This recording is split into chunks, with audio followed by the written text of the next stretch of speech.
भारत गौरव आचार्य श्री पुलक सागर जी गुरुदेव के प्रवचन और धार्मिक कार्यक्रम देखने एवं सुनने के लिए जिन शरणम मीडिया चैनल को अभी सब्सक्राइब करें और बेल आइकॉन पर क्लिक जरूर करें।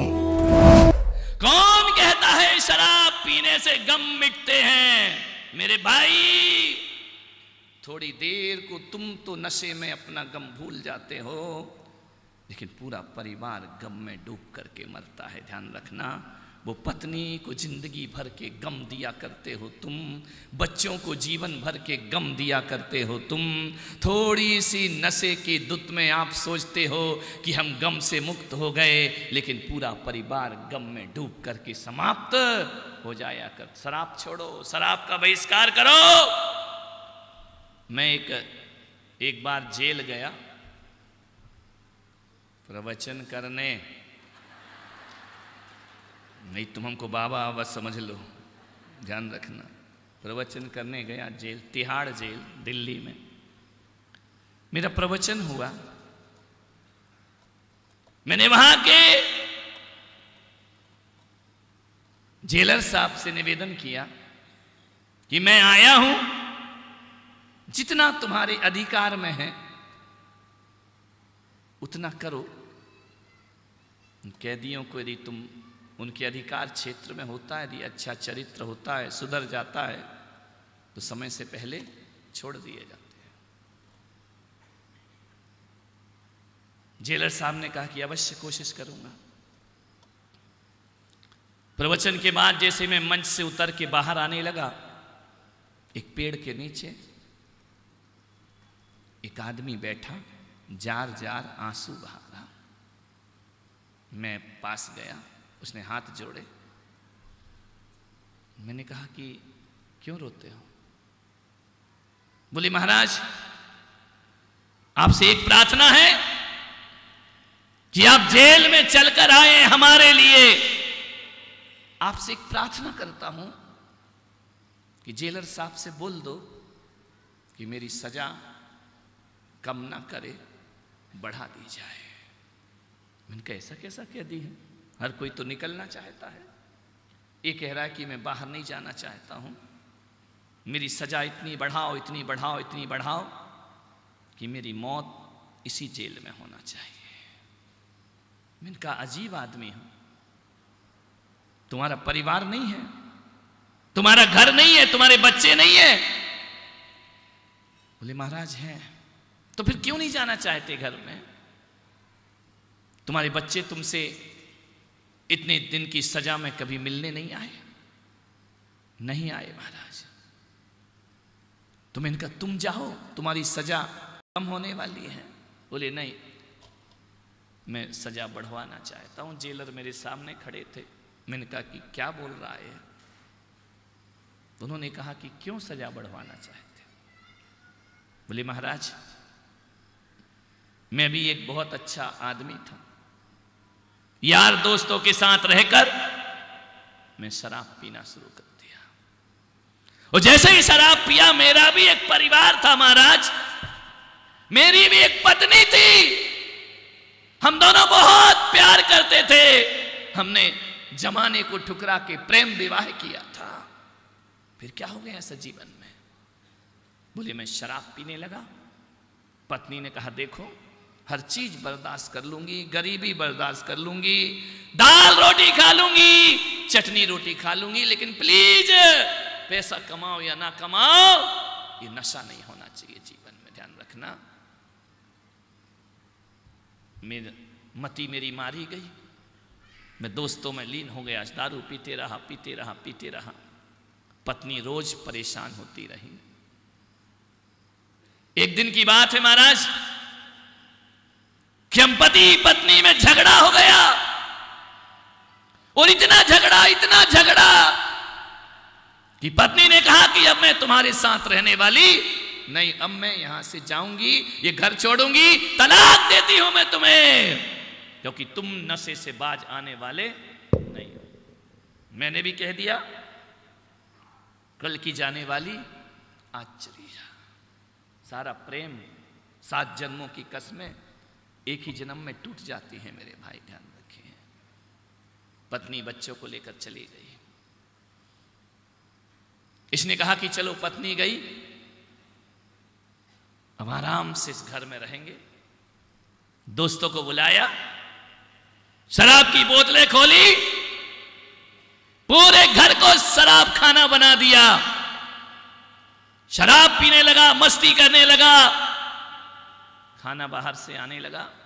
हम सब दोस्त मिलकर के महाराज शराब पी रहे थे, एकदम से दस्तक दी किसी ने दरवाजे पर। मैंने सोचा कौन है, दरवाजा खोलकर देखा तो मेरी पत्नी अपने बच्चों के साथ खड़ी थी। मैंने कहा तू तो भाग गई थी ना, आई क्यों वापस? बोले मैं गई नहीं थी, मैं यही देखना चाह रही थी कि मेरे जाने के बाद तू मेरे स्वर्ग जैसे घर का क्या हाल करता है। मेरे दोस्त सब शराब के प्याले लिए बैठे थे। पत्नी ने कहा निकलो बाहर यहां से, मेरे घर को बर्बाद करने तुले हुए हो, कोई भी यहां नहीं रहना चाहिए। मैंने, मेरी पत्नी ने बेइज्जती करके मेरे दोस्तों को बाहर निकाल दिया। और आज के बाद कभी इस घर पर देखने की भी हिम्मत की तो आंखें नोच लूंगी। पत्नी भी बड़ी वीरांगना रही, उसने कहा मैं बिल्कुल बर्दाश्त नहीं करूंगी, निकलिए मेरे घर से बाहर। महाराज मैंने रोका कि खबरदार, मेरे दोस्तों का अपमान नहीं होना चाहिए। पत्नी ने कहा मैंने दोस्त नहीं दुश्मन मानती हूं। दोस्त तो चले गए महाराज, मेरा क्रोध आप से बाहर हो गया। एक राड रखी थी लोहे की, तो मैंने पत्नी के सिर पर वह राड जोर से गुस्से में मार दी। पत्नी लहूलुहान होकर वहीं गिर जाती है। बच्चे चीख रहे हैं, तड़प रहे हैं, मम्मी मम्मी करके तड़प रहे हैं। मैंने कुछ नहीं देखा, नशे के नशे में मैंने कांच की बोतल मारी, मेरी पत्नी चीख निकली तो मृत्यु को प्राप्त हो गई। महाराज पुलिस आई, मुझे हिरासत में ले लिया। एक नशे की वजह से कैसा सुख शांति भरा घर नरक में परिवर्तित हो गया। इनका बच्चे बोले आज भी मेरे बच्चे हैं। तो मैंने कहा फिर तुम यहां से निकलोगे? मुझे बहुत अफसोस है कि जिस पत्नी के लिए मैंने समाज से परिवार से बगावत की, उसी पत्नी का मैं हत्यारा बन गया। जब शराब का नशा उतरा तो मुझे अपने आप पे नफरत हो रही है महाराज कि मैंने अपनी पत्नी की हत्या कर दी। वो क्या चाहती थी? यही तो चाहती थी कि मैं अच्छा जीवन जीऊं। वो क्या चाहती थी? यही तो चाहती थी मैं इंसानियत का जीवन जीऊं, मैं नशा नहीं करूं। लेकिन ना जाने क्या मेरी मति मारी गई। अब जो समय गया तो गया, वह लौट कर वापस नहीं आता है। मान्यवर तुम इनका, तुम बच्चों के खातिर वापस क्यों नहीं जाते हो? बोले जैसे ही बच्चों को पता चला कि मेरी सजा खत्म हो रही है, बच्चे बड़े हो गए महाराज, 14 साल में बड़ी उम्र हो गई, समझदार हो गए। उन बच्चों ने हमें संदेश भेजा कि कोई जरूरत नहीं है तुम्हें घर में आने की। नफरत हो गई मेरे बच्चों को मुझसे। जब बाप को संभालने के दिन थे तब तो तुम जेल की हवा खा रहे थे। हम संभल चुके हैं, हम 17-18 साल के हो गए, अब हमें ऐसे बाप की जरूरत नहीं है। अरे बाप होता तो हम इंतजार करते।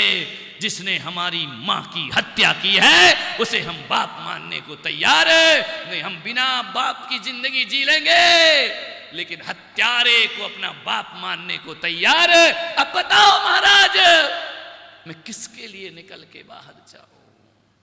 बच्चे तो हमको देखना भी पसंद नहीं करते हैं। इसलिए मैंने कहा कि मेरी सजा बढ़ा दी जाए। बाहर निकल के करूंगा क्या? एक बात याद रखना, लोग कहते हैं शराब पीने के बाद आदमी बेहोश होता है, लेकिन मेरे महावीर कहते हैं कि शराब पीने के बाद आदमी बेहोश नहीं होता। बेहोश आदमी ही शराब पिया करता है। ध्यान रखना, जो होश में जीते हैं वो कभी शराब नहीं पिया करते हैं। बेहोशी तो हैं वो लोग। सिगरेट के पैकेट पे लिखा है नैतिक चेतावनी, सिगरेट पीना स्वास्थ्य के लिए हानिकारक है, फिर भी आदमी पी रहा है, तो बोलो वो होश में है या बेहोश है? ध्यान रखिए। मसाले के पाउच में लिखा है इससे कैंसर हो सकता है, फिर भी आदमी खा रहा है, तो होश वाला है या बेहोश आदमी है? कौन कहता है कि नशा करके आदमी बेहोश होता है? बेहोश तो आदमी उसी दिन हो जाता है जिस दिन नशे की तरफ अपना हाथ बढ़ाया करता है। लोग कहते हैं विश्व में शांति हो, मैं मंदिरों में सुनता हूं विश्व में शांति हो। ये विश्व कहां है मेरे भाई, मुझे समझ ही नहीं आता है ये विश्व है कहां। किस विश्व की शांति की बात कर रहे हो, किसकी प्रार्थना करते हो परमात्मा से, कहां है विश्व, कहां है, कोई बता दे मुझे कौन से विश्व में शांति हो। मान्यवर, ये जमीन के टुकड़े विश्व नहीं हुआ करते हैं। विश्व यदि कोई है तो हमारा मन ही अखल विश्व हुआ करता है। और मन में शांति होगी हर व्यक्ति के तो विश्व में शांति अपने आप हो जाया करती है। किस शांति की प्रार्थना करते हो, परमात्मा कोई शांति ऊपर से भेजेगा क्या। अरे नशा करने के बाद शांति की दुआ मांगा करते हो, नशा करने के बाद अमन चैन की बातें किया करते हो।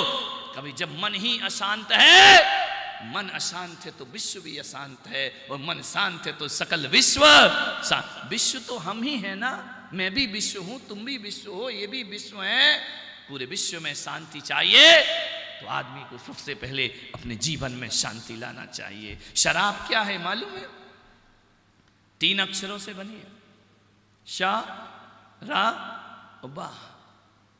सा का मतलब जो सड़ाती है, रा का मतलब जो रुलाती है, और बा का मतलब जो बर्बाद करती है, उसे शराब कहा जाता है। ध्यान रखना, जो सड़ाए रुलाए बर्बाद करे वह शराब हुआ करती है। मालूम है शराब का जन्म कैसे होता है, जन्म से पहले अंगूरों को सड़ना पड़ता है, अंगूर सड़ते हैं, फिर शराब की बेटी का जन्म हुआ करता है, फिर अंगूर की बेटी का जन्म हुआ करता है। शराब में पहले अंगूर सड़ते हैं और बनने के बाद वो बेवकूफ सड़ता है जो अपने मुंह में लगा करके शराब पिया करता है। ध्यान रखिए, उसकी जीवन में सड़ जाता है, उसका जीवन बर्बाद हो जाया करता है, कोई फर्क नहीं पड़ता है।